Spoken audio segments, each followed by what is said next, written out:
अहंकार की कथा। श्री कृष्ण भगवान द्वारिका में रानी सत्यभामा के साथ सिंहासन पर विराजमान थे। निकट ही गरुड़ और सुदर्शन चक्र भी बैठे हुए थे। तीनों के चेहरे पर दिव्य तेज झलक रहा था। बातों ही बातों में रानी सत्यभामा ने श्री कृष्ण से पूछा, हे प्रभु, आपने त्रेता युग में राम के रूप में अवतार लिया था। सीता आपकी पत्नी थी, क्या वे मुझसे भी ज्यादा सुंदर थी?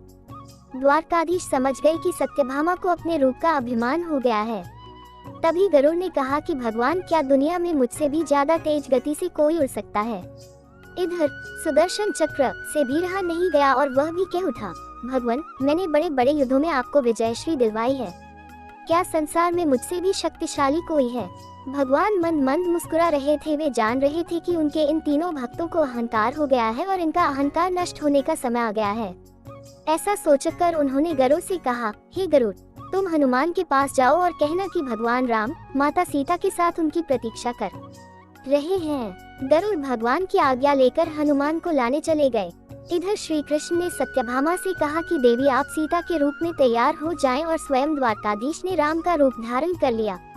मधुसूदन ने सुदर्शन चक्र को आज्ञा देते हुए कहा, तुम महल के प्रवेश द्वार पर पहरा दो और ध्यान रहे कि मेरी आज्ञा के बिना महल में कोई प्रवेश न करे। भगवान की आज्ञा पाकर चक्र महल के प्रवेश द्वार पर तैनात हो गए।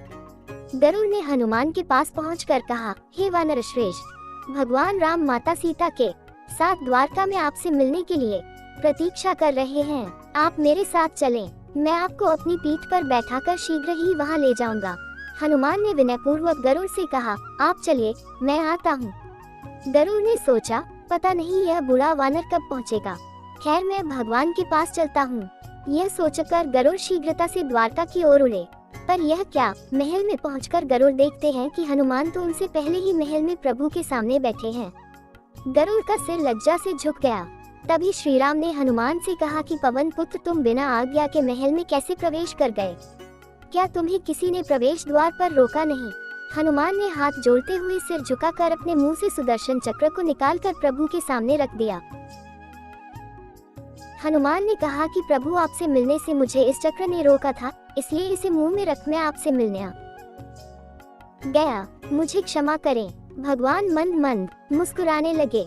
हनुमान ने हाथ जोड़ते हुए श्री राम से प्रश्न किया, हे प्रभु, आज आपने माता सीता के स्थान पर किस दासी को इतना सम्मान दे दिया कि वह आपके साथ सिंहासन पर विराजमान है? अब रानी सत्यभामा के अहंकार भंग होने की बारी थी।